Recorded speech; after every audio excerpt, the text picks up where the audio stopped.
Si Lorenzo Elizalde, isang bilyonaryong kilala sa kanyang yaman at pagiging maselan. Ang kanyang mundo ay tila isang perpektong sining, malinis, maayos, ngunit malayo sa damdamin ng ordinaryong tao. Sa kanyang edad na 27, hawak niya ang isang imperyo, ngunit sa likod ng kanyang pormal na ngiti ay isang kaluluwang matagal nang nanahan sa katahimikan at pag-iisa. Abala sa kanyang mga malalaking transaksyon at pagpapalago ng negosyo, halos hindi niya napapansin ang mga taong ordinaryo sa paligid. Ngunit sa isang abalang hapon sa isang mall, isang simpleng dalagang tagalinis, si Maya, na may mga mata na tila may dala ng daan-daang kwento ng pagpupunyagi, ang nakapulot ng isang bagay na walang katumbas na halaga para kay Lorenzo, isang mahalagang dokumentong magpapabago sa kapalaran ng kanyang kumpanya. At sa halip na itago, buong puso at walang pag-aalinlangan niya itong isinauli sa bilyonaryong walang pakialam. Hindi niya alam na ang simpleng kilos na iyon ay magiging susi sa isang pag-ibig na di inaasahan, na hahamon sa lahat ng kanyang nakasanayan at magbubukas ng pinto sa isang damdaming hindi niya kailanman inakala. Ito kaya ang simula ng isang pagbabago o ng isang pag-ibig na mas matamis pa sa lahat ng kanyang yaman. Ang huni ng mga kuliglig na tila nagpupumilit na sumabay sa ingay ng trapiko ay ang tanging musikang naririnig sa madaling araw sa isang sulok ng Maynila. Sa isang maliit, lumang apartment sa ikalimang palapag, na halos hindi na masikatan ng umagang sinag dahil sa nakapulupot na mga kawad ng kuryente at siksikang kabahayan, gising na gising si Maya. Hindi pa man sumisikat ang araw, ang kanyang mundo ay nagpapahiwatig na ng isang mahabang araw ng paggawa. Para sa kanya, ang bawat pagising ay isang panibagong pakikipagsapalaran. Si Maya, sa kanyang 24 na edad, ay may mga mata na tila bit-bit ang libu-libong kwento. Kwento ng pagod mula sa magkakasunod na trabaho, kwento ng walang humpay na pag-aalala para sa kanyang pamilya at kwento ng pananampalataya. Ang kanyang mga kamay, bagamat manipis, ay sanay na sa paghawak ng mop at pag-aayos ng paninda sa convenience store. Simple lang siyang manamit, laging naka-t-shirt at pantalong praktikal. Ngunit sa bawat hibla ng kanyang suot, makikita ang pagiging malinis at maayos, simbolo ng kanyang dignidad sa gitna ng pagsubok. Ang kanyang buhok, mahaba at itim, ay laging nakapusod ng mahigpit, tanda ng kanyang kahandaan sa anumang gawaing kakaharapin. Sa loob ng kanilang munting tirahan, na halos kasukat lang ng isang maliit na kwarto, naroon ang kanyang inspirasyon. Ang kanyang bunsong kapatid, si Beth, ay 9 na taong gulang pa lamang, ngunit may karamdamang sakit sa puso. Masakit sa kalooban ni Maya na makita ang kapatid na minsan ay kapos sa hininga, ang maliliit na gamot ay mahal at ang pagpapacheck up sa doktor napakalaking gastusin. Ang utang sa ospital patong-patong. Ang buwan ng upa ay laging nagpaparamdam. Ang lahat ng ito ay nagpabigat sa kanyang mga balikat. Ngunit sa tuwing titingin siya kay Beth, sa ngiti nitong bagamat mahina ay puno ng pag-asa. Lahat ng pagod ay nagiging lakas. Kaya ko to, bulong niya sa sarili bago bumangon at maghanda. Kailangan niyang kumayod ng husto para kay Beth. Para sa kanyang ina, walang puwang ang panghihina ng loob, walang puwang ang pagdududa. Sa kabila ng lahat ng paghihirap, si Maya ay nanatiling matapat sa kanyang prinsipyo. Hindi siya kailanman naghangad ng anumang hindi kanya, at ang kanyang integridad ay mas mahalaga pa kaysa sa anumang material na bagay. Ang bawat sentimong kinikita niya ay pawis at hirap, at pinahahalagahan niya ito ng lubos. Ang kanyang buhay ay hindi pininturahan ng mga mamahaling kulay o nilalatagan ng magagarang tela. Ito ay isang buhay na simple, ngunit mayaman sa pagmamahal, pagpupunyagi at isang walang hanggang pag-asa, isang liwanag sa dilim. Iyan si Maya. Ngunit paano kaya ang kanyang maliit na mundo ay makakasalubong sa isang bilyonaryong halos hindi nakikita ang liwanag ng araw? Sa kabilang dako ng lungsod, habang si Maya ay naghahanda para sa kanyang mahabang araw sa gitna ng siksikang kabahayan, si Lorenzo Elizalde naman ay nagising sa payapa at tahimik na tuktok ng kanyang penthouse. Walang ingay ng trapiko. Walang huni ng kuliglig na tumutusok sa kanyang tainga. Tanging ang tunog lamang ng automated blinds na dahan-dahang bumubukas ay nagbubunyag sa nakamamanghang tanawin ng umaga sa Makati. Ang kanyang tahanan, isang kaharian ng modernong disenyo, ay nilatagan ng mga imported na marmol at pinalamutian ng mga obra maestra mula sa iba't ibang sulok ng mundo. Ang bawat sulok ay perpekto. Ang bawat bagay ay nasa tamang lugar at sumasalamin sa kanyang pagkatao. Si Lorenzo, sa kanyang 27 na gulang, ay ang mukha at utak sa likod ng Elizalde Group of Companies, isang higanting konglomerat na may hawak sa real estate, teknolohiya at mga mamahaling hotel. Ang kanyang pangalan ay simbolo ng kapangyarihan. Sa mundo ng negosyo, siya ay isang henyo, matalas ang isip, at walang sinasayang oras. Ngunit sa personal na usapin, siya ay kilala bilang maarte. Mula sa kung paano niya inihahanda ang kanyang kape, dapat eksakto ang temperatura at sukat ng asukal, hanggang sa kulay at kalidad ng kanyang suite, lahat ay may mataas na pamantayan. Ang kanyang pagkabihis sa umaga ay isang ritual. Ang kanyang suit na gawa sa pinakamahusay na tela ay ipinatong ng maayos. Ang relong nakasabit sa kanyang pulso, isang limited edition, ay hindi lamang palamuti. Ito ay isang pahayag ng kanyang estado. Ang kanyang buhok, maikli at maayos, ay perpektong hinubog. Gwapo si Lorenzo, may matatalim na tampok ng mukha at mga mata na tila laging may binabantayan, malamig, malayo, ngunit puno ng intelihensya. Sa bawat galaw niya mayroong autoridad, isang presensyang hindi madaling kalimutan.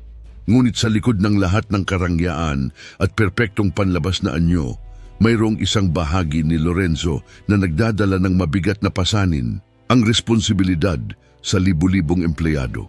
Ang patuloy na paghahanap ng paraan upang mapanatili at palaguin ang yaman na ipinagkatiwala sa kanya.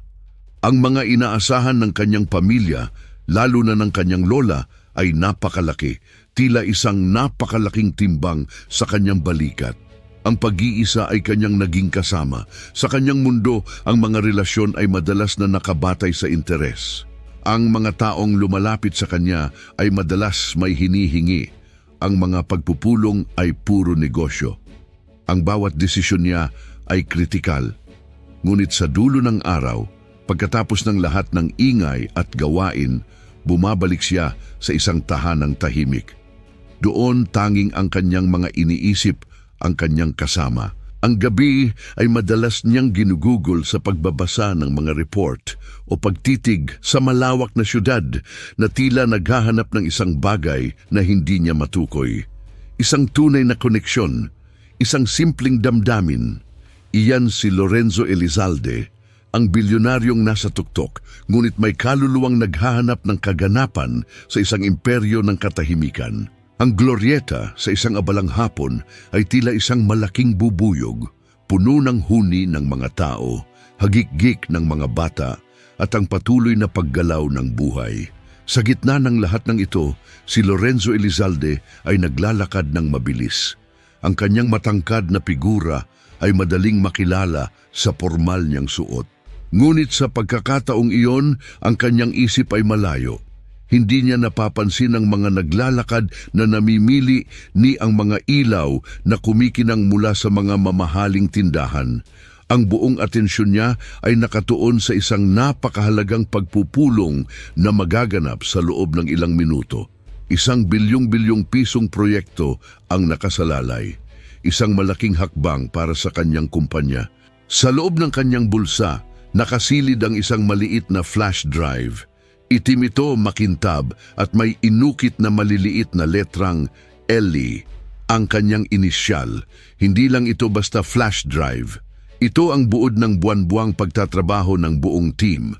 Naroon ang mga financial projections, ang detalyadong plano sa marketing, ang sikreto ng kanilang bagong teknolohiya.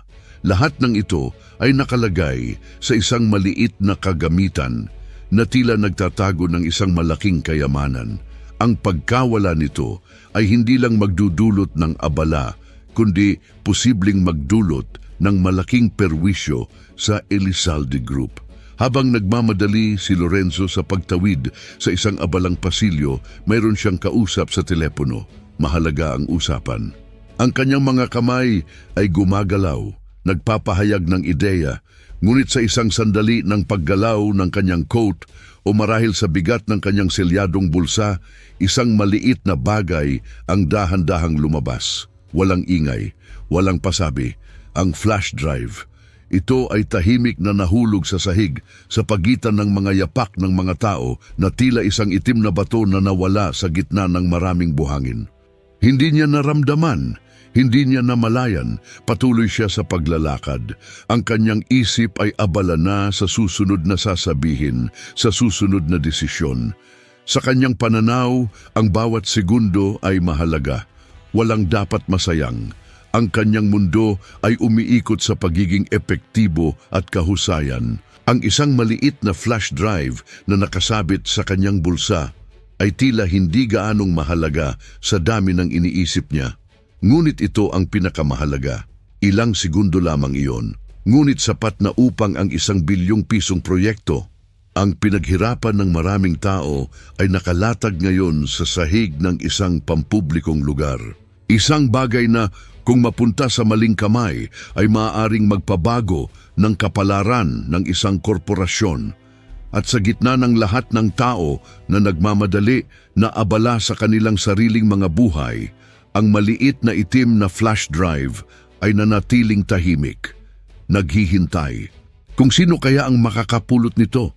Ito kaya ay isang ordinaryong mamimili, isang empleyado o isang taong may masamang intensyon? Ang simpleng pagkakamali na ito ay isang tulay. Isang di sinasadyang tulay na magkokonekta sa dalawang magkaibang mundo. Ang mundo ng isang bilyonaryong abala sa kanyang imperyo at ang mundo ng isang simpleng dalagang nagpupunyagi. Ang kapalaran kung minsan ay may kakaibang paraan ng pagtatagpo ng mga tao. Ang malawak na marmol na sahig ng Glorieta ay sumasalamin sa nagliliwanag na mga ilaw ng mall. Para kay Maya, ang bawat kislap ay nangangahulugan ng isang duming kailangang punasan, isang bakas na dapat mawala. Hawak ang kanyang map at timba. Tahimik siyang gumagalaw sa pagitan ng mga mamahaling tindahan. Ang kanyang mga mata ay laging alerto. Hindi niya alintana ang pagod. Hindi rin niya iniisip ang init na nararamdaman sa ilalim ng uniforme niyang medyo lumana. Ang nasa isip niya ay ang kanyang trabaho. Kailangang maging malinis ang lahat. Kailangang maging maayos. Habang dinadaanan niya ang isang sementadong sulyap sa pagitan ng isang butik ng mga damit at isang tindahan ng alahas, mayroong isang maliit na bagay na nakakuha ng kanyang pansin. Isang itim na bagay, makintab na nakalatag sa sahig. Tila isang maliit na batong galing sa ibang lugar na iwan sa gitna ng abalang mundo. Yumuko siya dahan-dahan, ang kanyang mga mata ay nagtataka. Pinulot niya ito. Isang flash drive, simple ang disenyo, ngunit mayroong inukit na maliliit na letrang LE. Alam ni Maya na hindi ito basta-bastang flash drive. Ang ganitong uri ng gamit ay madalas na ginagamit ng mga taong may mahahalagang dokumento. Ito ay mahalaga. Ang kanyang puso ay agad na bumulong. Kailangan itong isauli. Ang katapatan na itinuro sa kanya ng kanyang nanay ay higit pa sa anumang yaman. Kailangan niyang gawin ang tama. Agad na hinanap ng kanyang mga mata ang may-ari. Hindi nagtagal. Nakita niya ang isang matangkad na figura, nakasuot ng mamahaling suit na nagmamadaling lumakad. Siya iyon. Ang lalaking may mga inisyal na L, malamang Walang pag-aalinlangan, ibinaba niya ang kanyang mop at timba. Malakas ang pintig ng kanyang puso, kailangan niyang maabutan. Hindi dapat mapunta sa maling kamay ang ganito kahalaga. Sir, sir, sandali po, sigaw ni Maya. Ang kanyang boses ay bahagyang nagmamadali dahil sa kaba at sa bilis ng kanyang pagtakbo. Ang mga mata ng ibang tao ay napatingin sa kanya, ngunit hindi niya alintana. Ang mahalaga ay ang flash drive. Lumingon si Lorenzo, ang kanyang mukha ay seryoso, tila naiirita sa pagiging abala. Ang kanyang mga mata na karaniwang malamig ay bumaba kay Maya, isang babaeng nakasuot ng uniforme ng tagalinis, pawisan at may kaunting dumi sa mukha. Hindi niya karaniwang kinakausap ang mga ganitong uri ng tao. Sa totoo lang, bihira niyang napapansin ang mga ito. Ano iyon? Tanong niya. Ang kanyang tono ay may halong pagkayamot.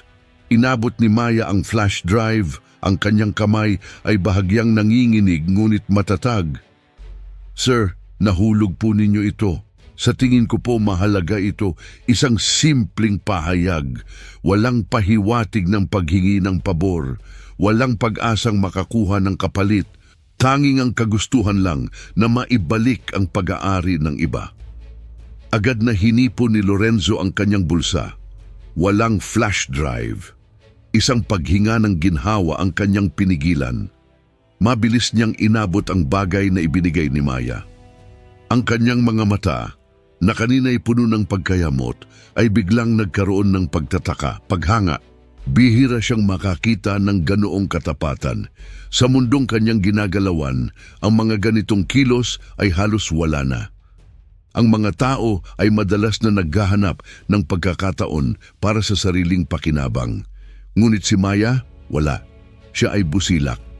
Salamat, sabi ni Lorenzo, isang salita na tila bago sa kanyang dila na bihira niyang gamitin sa mga hindi niya ka-level. Ngumiti si Maya, isang ngiting simple, tapat at puno ng kabutihan.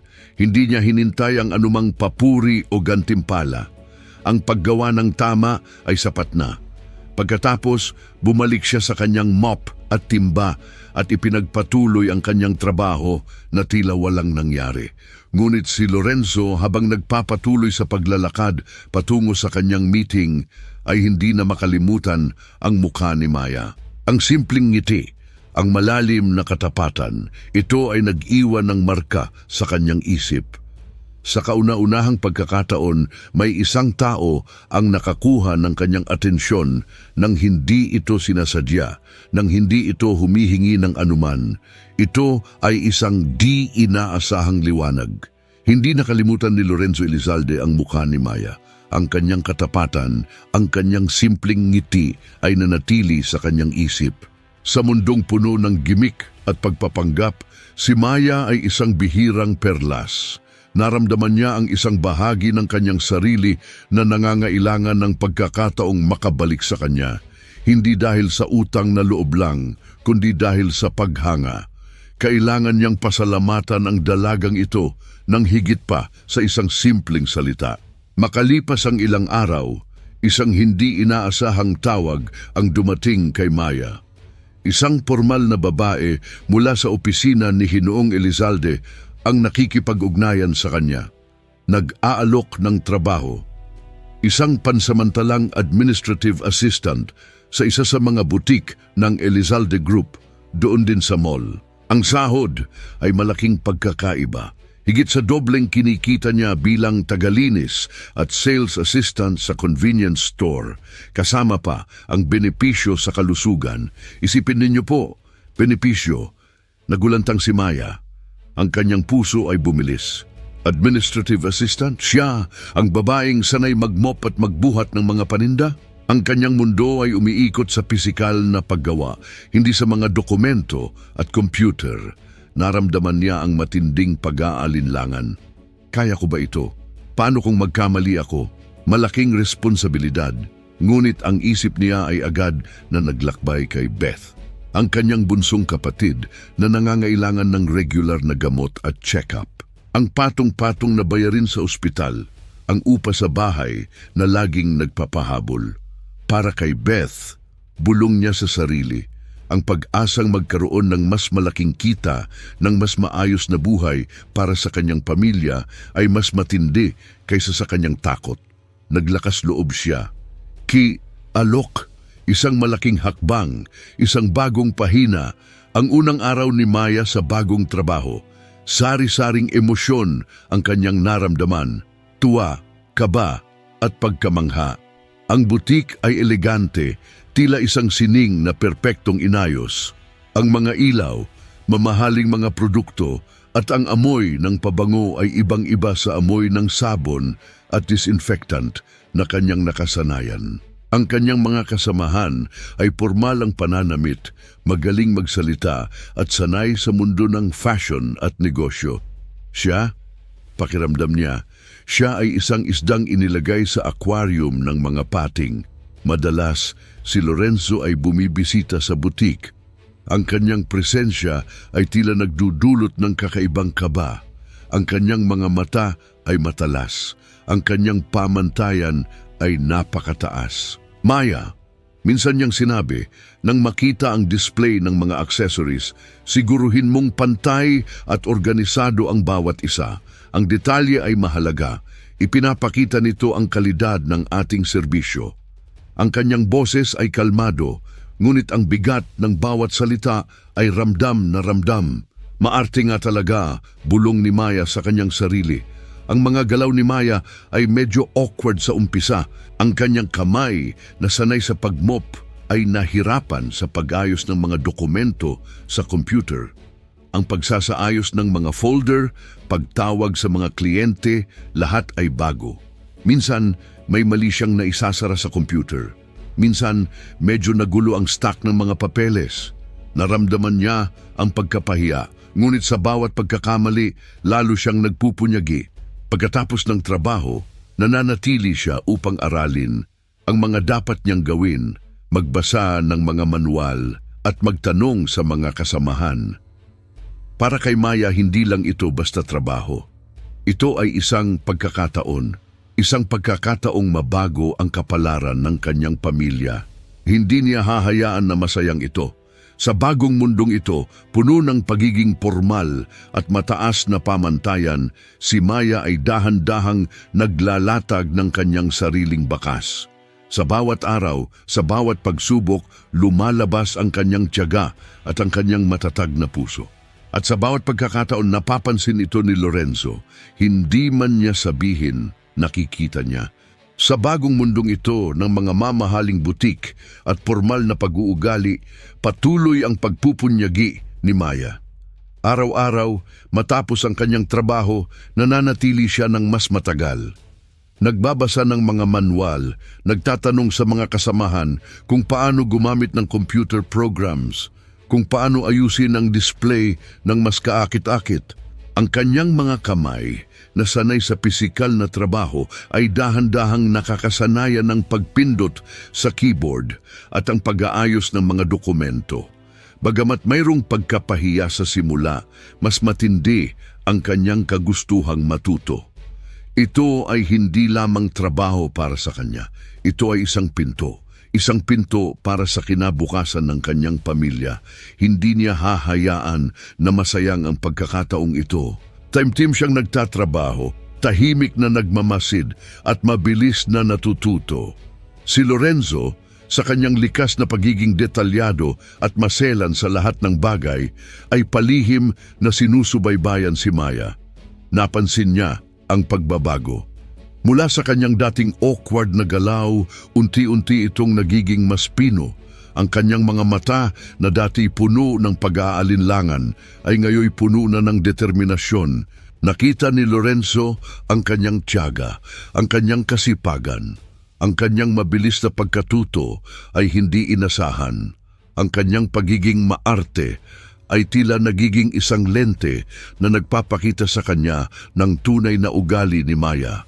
Isang ugaling bihira niyang makita sa mga taong kanyang nakakasalamuha. Hindi ito kaplastikan, hindi, ito ay totoo.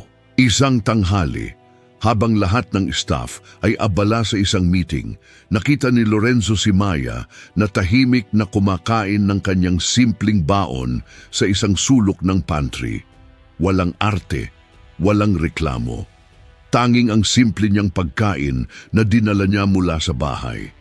Sa isip ni Lorenzo, tila mayroong kakaibang kirot. Kinabukasan, isang malaking tray ng masarap na tanghalian ang dumating sa butik. Para sa lahat, mula sa management, sabi ng deliverer. Ngunit sa puso ni Maya, alam niyang may kinalaman si Lorenzo doon. Isang maliit na init ang gumapang sa kanyang dibdib. Isang pasasalamat na hindi masabi.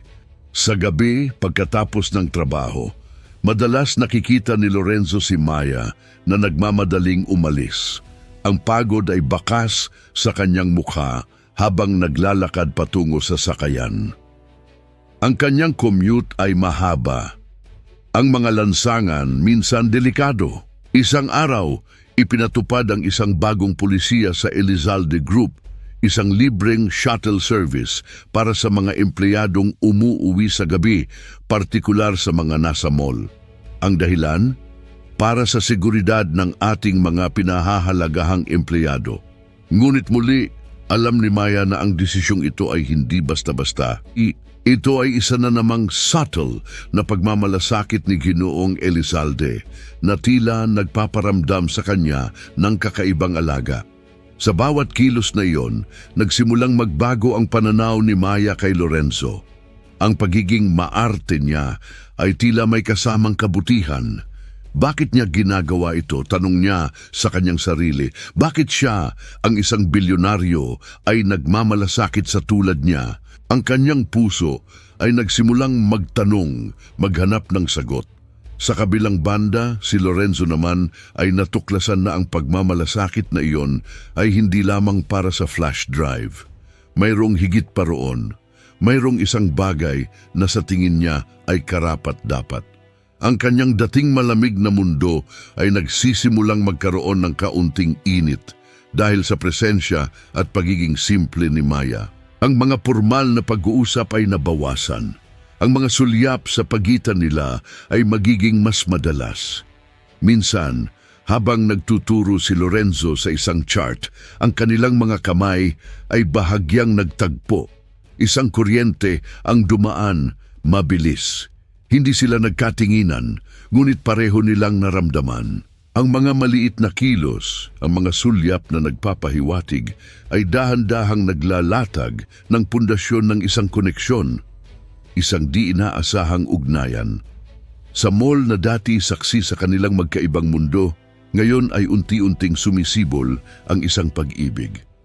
Isang damdaming hindi inaasahan na nagiging malalim sa bawat sulyap at kilos. Ang mga araw ay dahan-dahang lumilipas at sa bawat paglipas mayroong kakaibang pagbabago sa pagitan ni Maya at Lorenzo.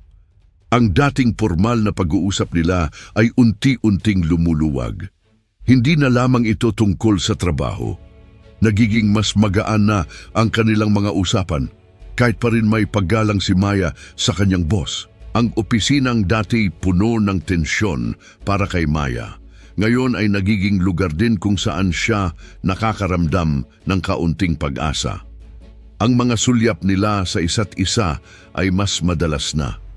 Mayroong isang hindi masambit na pagkakaunawaan na nagsisimulang umusbong. Isang hapon, naiwan sila sa opisina, abala sa pag-finalize ng isang mahalagang report. Muntahimik ang paligid, maliban sa tunog ng keyboard at sa mahinang pag-ikot ng air conditioning. Tumingin si Lorenzo kay Maya na abala sa kanyang ginagawa.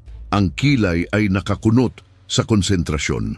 Sa pagkakataong iyon, isang katanungan ang lumabas sa kanyang bibig na hindi niya inasahan. Maya, kumusta ang kapatid mo? Ang kanyang boses mas malumanay kaysa karaniwan. Nagulat si Maya. Hindi niya inakala na aalalahanin ni Ginoong Elizalde ang kanyang personal na buhay. Sumagot siya, ang kanyang tinig ay bahagyang nanginginig. Okay naman po, Sir Lorenzo. Lumalaban. Kailangan lang po talaga ng regular na gamot at check-up. Isang malalim na paghinga ang kanyang pinakawalan. Sa mga sumunod na sandali, ibinahagi niya ang buong kwento ni Beth, ang kanyang sakit sa puso. Ang mga gabing halos hindi sila makatulog. Ang paghahanap ng paraan para mabayaran ang mahal na gamot na umaabot sa libu-libong piso bawat buwan. Bukod pa sa mga bayarin sa doktor, ang bigat ng bawat pasanin na tila nagpapabigat sa kanyang bawat salita. Ngunit sa kabila ng lahat, ang kanyang mga mata ay nanatiling puno ng pagmamahal. Walang kapagurang pagmamahal, ito ang kanyang lakas. Tahimik na nakinig si Lorenzo, ang kanyang karaniwang malamig na ekspresyon ay napalitan ng isang bagay na mas malalim, empatiya. Sa kauna-unahang pagkakataon, nakita niya ang isang tao na may mas mabigat na pasanin kaysa sa kanya, ngunit nananatili pa ring may pag-asa at positibong pananaw sa buhay. Ang kanyang mundo na laging puno ng mga numero at estratehiya ay biglang nagkaroon ng bahid ng tunay na emosyon. At sa sandaling iyon, mayroong isang bagay na nagtulak kay Lorenzo. Ang kanyang pader na matagal nang itinayo upang protektahan ang kanyang sarili ay dahan-dahang gumuguho. Sinimulan niya ring magkwento, hindi tungkol sa negosyo, kundi tungkol sa kanyang sarili, ang pag-iisa sa tuktok, ang bigat ng mga inaasahan ng kanyang pamilya, lalo na ng kanyang lola na laging nagpaparamdam na kailangan niyang maging perpekto. Ang kawalan ng tunay na koneksyon, ang pakiramdam na tila walang nakakaintindi sa kanya. Ito ay isang pagtatapat, isang bihirang sulyap sa kaluluwa ng isang bilyonaryo. Nakinig si Maya, ang kanyang mga mata ay nananawagan ng pag-unawa. Naramdaman niya ang sakit sa likod ng perpektong maskara ni Lorenzo. Sa kabila ng kanilang pagkakaiba sa katayuan, natuklasan nila ang isang mahalagang pagkakatulad, ang matinding pagmamahal sa pamilya at ang isang pagnanais na magtagumpay, hindi lamang para sa sarili, kundi para sa mga taong mahalaga sa kanila. Isang nakakatawang insidente sa trabaho ang kanilang naalala at pareho silang tumawa ng malakas. Ang tawa ni Lorenzo, malaya, tila isang bagong tunog sa opisina. Sa sandaling iyon, nagtagpo ang kanilang mga mata. Ang mundo sa kanilang paligid ay tila nawala. Walang bilyonaryo, walang tagalinis, tanging dalawang tao lamang na unti-unting nagkakaintindihan, naghahanap ng kaganapan at nagpapahintulot sa isang di inaasahang damdamin na lumago. Ito ay isang spark, isang maliit na apoy na nagsisimulang magliwanag sa dilim ng kanilang mga personal na kakwento. Habang dahan-dahang lumalalim ang kakaibang ugnayan ni Maya at Lorenzo, tila mayroong mga anino rin na nagsisimulang gumapang sa kanilang paligid. Ang mga bulungan sa loob ng opisina ay nagsimulang lumutang. Ang mga sulyap na dati puno ng paghanga sa sipag ni Maya, ngayon ay tila may halong pag-aalinlangan at paghuhusga. Naramdaman ni Maya ang kakaibang bigat sa kanyang dibdib. Pakiramdam niya, siya ay nasa ilalim ng isang magnifying glass. Pumasok sa eksena si Celeste, isang babaeng sopistikada, matikas ang tindig at may kapangyarihan din sa mundo ng negosyo. Si Celeste ay matagal nang tinitingnan bilang perpektong kasama para kay Lorenzo, ka-level sa yaman, sa estado at sa pinag-aralan. Ang kanyang presensya ay tila isang bagyo. Sa tuwing nakikita niya si Maya na malapit kay Lorenzo, nagiging matalim ang kanyang mga mata. Hindi siya direktang nagagalit, hindi. Sa halip ang kanyang mga salita ay mayroong nakatagong tusok. Napansin ko, Maya, sasabihin niya, ang bilis ng pag-akyat mo. Bihira iyan para sa isang baguhan. Talagang nakakabilib. Ang kanyang boses ay may bahid ng papuri, ngunit ang mga mata niya ay nagpapahiwatig ng iba. Ang mga ganitong klase ng pahayag ay tila mga maliit na buto ng pagdudud na itinatanim sa isip ng mga nakikinig. Ang bulungan ay lalong kumalat. Gumagamit lang daw si Maya kay Ginoong Elizalde, sabi ng isang kasamahan sa kanyang katabi na hindi alam na naririnig ni Maya. Galing daw kasi sa mahirap, kaya siguro Pinagsasamantalahan lang ang kabaitan ng boss. Ang mga salitang ito, bagamat pabulong, ay tila mga saksak sa puso ni Maya. Siya na laging pinahahalagahan ng katapatan, ngayon ay pinagdududahan. Ang takot na masira ang kanyang pangalan, ang takot na baka maapektuhan ang kanyang trabaho na siyang bumubuhay sa kanyang pamilya. Ang lahat ng ito ay nagdulot ng malalim na kaguluhan sa kanyang kalooban. Nagsimula siyang mag-alinlangan sa kanyang sarili. Tama ba ang ginagawa ko? Dapat ba akong lumayo? Ang mga tanong na ito ay bumabagabag sa kanya gabi-gabi. Sa kabilang banda, si Lorenzo ay nahaharap din sa matinding presyon. Ang kanyang pamilya, lalo na ang kanyang lola, ang matriarch ng pamilya Elizalde, ay mayroon nang napipili para sa kanya. Lorenzo, mariing sabi ng kanyang lola sa isang hapunan, hindi lang negosyo ang pinag-uusapan dito. Ang isang Elizalde ay kailangang pumili ng kapantay. Isang kasama sa buhay na makakatulong sa pagpapalago ng ating pangalan, ng ating imperyo. Hindi natin pwedeng pabayaan ang reputasyon ng pamilya. Ang mga salitang ito ay hindi lamang payo. Ito ay isang utos. Ang mga damdamin niya para kay Maya ay bago, nakakagulo. Ito ay taliwas sa lahat ng inaasahan mula sa kanya bilang tagapagmana ng Elizalde Group. Ang kanyang pagiging maarte na matagal nang naging pader sa pagitan niya at ng labas ng mundo ay unti-unting gumuguho. Ngunit ang pagguho na yon ay nagdudulot ng panloob na muling pagtatayo, isang paghaharap sa kanyang sariling mga prinsipyo at mga pagnanasa. Mahalaga ba ang posisyon at yaman higit sa tunay na damdamin? Ang mundo na dati simple para kay Lorenzo dahil sa kanyang kapangyarihan ay naging mas komplikado. Ang kanyang isip na sanay sa lohika ng negosyo ay ngayon ay naguguluhan sa lohika ng puso. Ang pagkakaiba nila ni Maya, ang kanilang estado sa buhay, ang kanilang pinagmulan ay tila isang malaking pader na pilit nilang ginigiba.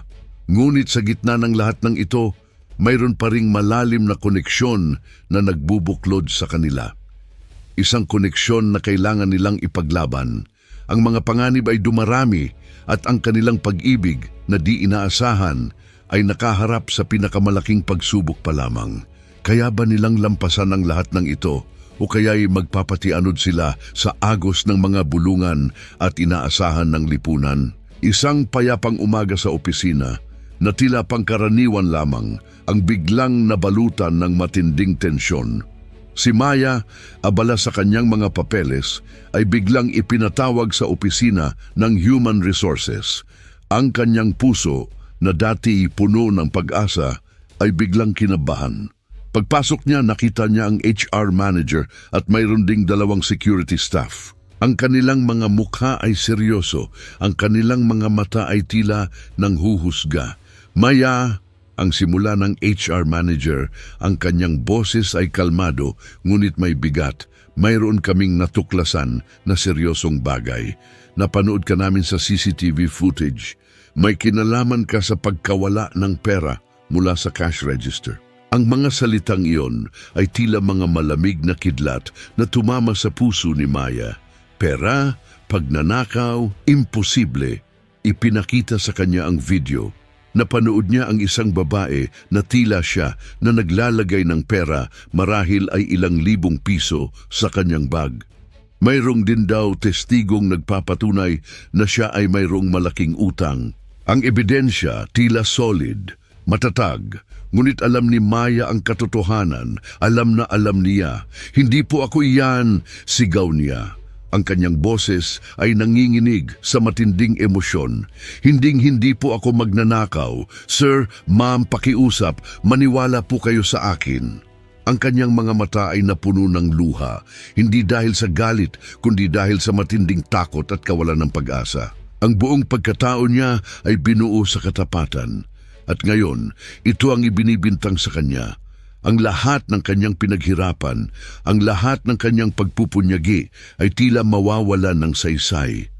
Ang balita ay mabilis na nakarating kay Lorenzo Elizalde na kasalukuyang nasa isang board meeting. Ang kanyang maarte at kalmadong pag-uugali ay biglang nawala. Ang kanyang puso ay bumilis. Si Maya, magnanakaw? Hindi niya iyon kailanman paniniwalaan. Agad siyang nagtungo sa HR department. Ang kanyang mukha ay seryoso. Ang kanyang galit ay nagkukubli sa kanyang mga mata. Ano ang nangyayari dito? Tanong niya. Ang kanyang boses ay mababa, ngunit puno ng autoridad na hindi matatawaran. Ipinakita sa kanya ang mga ebidensya. Habang pinapanood niya ang footage, isang bagay ang agad na nakakuha ng kanyang atensyon. Isang maliit na detalye na tanging ang kanyang matalas na mata at pagiging perfectionist lamang ang makakapansin. Ang oras sa footage ay may discrepancy. Ang galaw ng babae, bagamat kamukha ni Maya, ay may kakaibang lambot na hindi tugma sa determinadong kilos ni Maya. Naramdaman ni Lorenzo ang isang malakas na panghihinala. Isang bagay ang mali. Hindi po ako iyan, Sir Lorenzo, giit ni Maya. Ang kanyang tinig ay halos pabulong na sa pagitan ng mga hikbi. Hinding-hindi ko po iyan magagawa. Tiningnan ni Lorenzo si Maya. Ang kanyang mga mata ay naghahanap ng katotohanan. Nakita niya ang sinseridad sa kanyang mga luha. Ang sakit, ang takot. Sa sandaling iyon, ang kanyang pag-aalinlangan ay tuluyang nawala. Hindi niya maaaring hayaang sirain ang buhay ng babaeng ito dahil sa isang malisyosong akusasyon. Hindi ko paniniwalaan ang akusasyong ito hanggat walang malinaw na pruweba, deklara ni Lorenzo. Ang kanyang boses ay matatag. Agad siyang nagpatawag ng forensic expert ng kumpanya. Kailangang suriin ang footage, pati na rin ang buong sistema ng seguridad. Kailangan niyang malaman ang katotohanan. Sa gitna ng kaguluhang iyon, si Celeste ang nagpakita sa HR office na tila nagmamalasakit, ngunit may bahid ng pananagumpay sa kanyang mga mata. Lorenzo, sabi niya, baka naman nagkakamali ka lang. Mahirap paniwalaan ang taong galing sa mahirap na kalagayan. Alam mo naman ang pera. Celeste, tigilan mo yan, putol ni Lorenzo. Ang kanyang boses ay nagpapahiwatig ng galit na bihirang makita. Hindi mo kilala si Maya at hindi ko hahayaan na dungisan ang kanyang pangalan dahil sa mga walang basehang hinala. Dahil sa kanyang pagiging maarte, naging masusing investigador si Lorenzo. Ang kanyang mata para sa detalye ay naging kanyang pinakamalakas na sandata. Hindi nagtagal, lumabas ang katotohanan. Ang CCTV footage ay na-edit.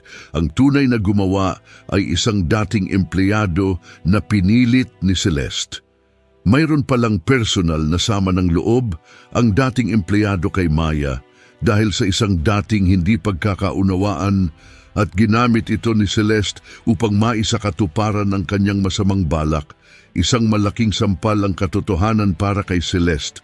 Ang kanyang reputasyon ay nasira at sa huli ay pinatalsik siya mula sa kanyang posisyon. Ang katotohanan ay lumabas. Nagningning ang katapatan ni Maya. At napatunayan ni Lorenzo na ang tunay na halaga ng isang tao ay hindi nakikita sa kanyang yaman, kundi sa kanyang puso. Matapos ang kaguluhan nang luminaw na ang lahat at nabunyag ang katotohanan, si Lorenzo Elizalde ay agad na nagtungo kay Maya. Nakita niya itong tahimik na nakaupo, ang mga mata ay namumugto pa rin sa kanyang maliit na apartment.